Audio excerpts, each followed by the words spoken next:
fericit că iubesc și sunt iubit. Dragostea lui Dumnezeu e peste tot în jurul meu. Chiar de munții aș muta, marea de m-ar asculta, singur fericit n-aș fi dacă n-aș ști a iubi. Cu tine sunt fericit pe drumul vieții și peste anii tinereții noi vom fi.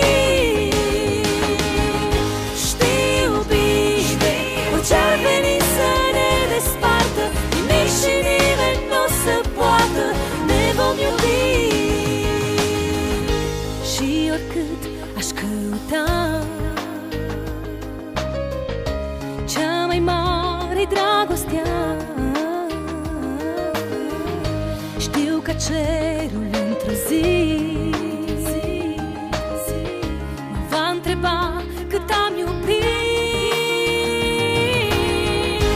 Chiar de munții aș muta, marea de m-ar asculta, singur fericit n-aș fi dacă n-aș ști a iubi.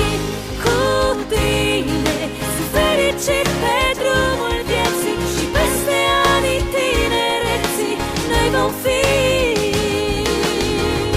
Știu bine, orice-ar veni să ne despartă, nimic și nimeni n-o să poată, ne vom iubi.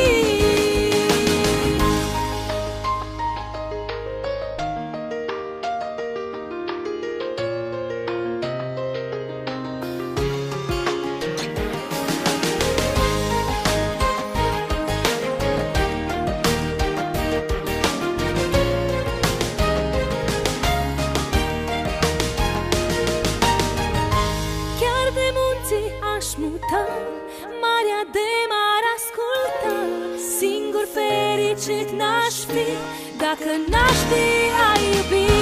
Cu tine sunt fericit pe drumul vieții și peste anii tinereții noi vom fi.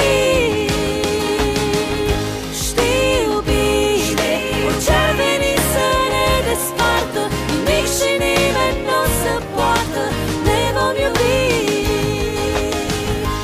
Cu tine sunt fericit pe drumul vieții și peste anii tinereții noi vom fi. Știu bine, orice-ar veni să ne despartă, nimic și nimeni n-o să poată, ne vom iubi.